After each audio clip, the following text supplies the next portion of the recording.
wind completely stopped, the ocean and sky merged, and it seemed that the waves knew the game. They'd come to play with giants.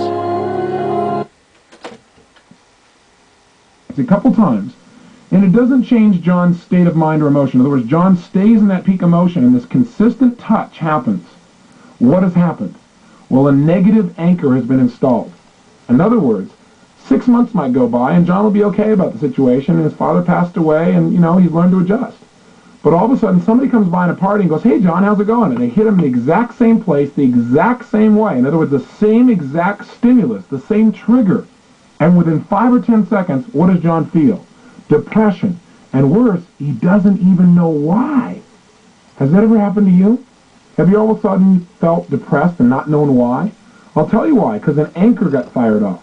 Now you might say, "Well, Tony, nobody touched me." Well, are touches the only kind of anchors you can have? No, you can have auditory anchors. You could have walked in a room and heard some music that you weren't even aware of was being played low in the background that maybe you associated with something depressing.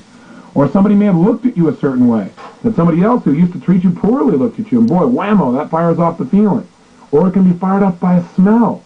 Hey, did you have a smell from maybe your grandma's apple pie or something like that, that whammo, you smell it and you're right back there again? So there are all kinds of anchors, and they're happening all around us again. And I'm saying this because I really want to stress it. Anytime you or anyone around you is in an intense feeling state, and what I mean by that is their body is involved, their whole emotion is really focused, a strong emotional state. Anytime somebody's in a state like that, anything that happens that's unique, that happens consistently while they're in that state, will get linked. That means if you're in a really upset state and somebody you love's around, you keep seeing them, and that doesn't change your state, and you're upset and you see them, you're upset and you see them, you're upset and you see them, pretty soon seeing them can make you actually feel upset. And that's how a lot of relationships die, by what we call negative anchoring. They have problems in their life that may not even be with each other.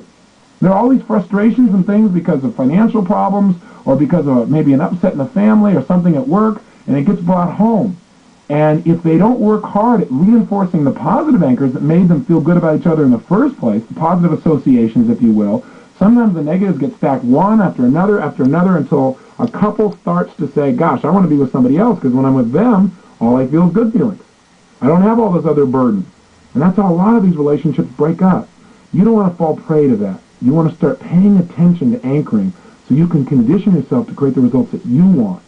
You might say, "Well, Tony, what do I do if I notice I've got an anchor?" Well, you learn to get rid of negative anchors, and the way to do that is called collapsing an anchor.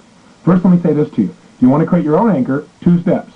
Put yourself in an emotional state that you want to anchor in. In other words, if you want to get an anchor where you can trigger yourself to feel motivated, all you got to do is think of a time you're motivated, really get there. And when I mean get there, I mean breathe the way you breathe when you're motivated, go back to a time when you felt motivated, put yourself right at the peak of the moment, and at the peak of that moment, once you're in state, step 2, consistently do something unique and link it to that emotion. So you could be in this emotional state of total motivation and then clap your hands and say yes, clap your hands and say yes, clap your hands and say yes, clap your hands and say yes.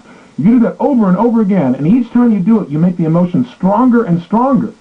Just by doing that over and over again with deep emotion. That's the key. You've got to really have strong emotion. You can't go, yes, yes, yes, yes. That won't do it. You got to really be what we call associated, where you feel it throughout your whole body. If you do it over and over again, consistently, you will condition your emotions in your mind and your nervous system to link yes to feeling absolutely motivated. Does that make sense? So all you want to do is set that up. I've created them for myself on different fingers, where I can literally touch my forefinger and my thumb, and wham, I can get absolutely creative.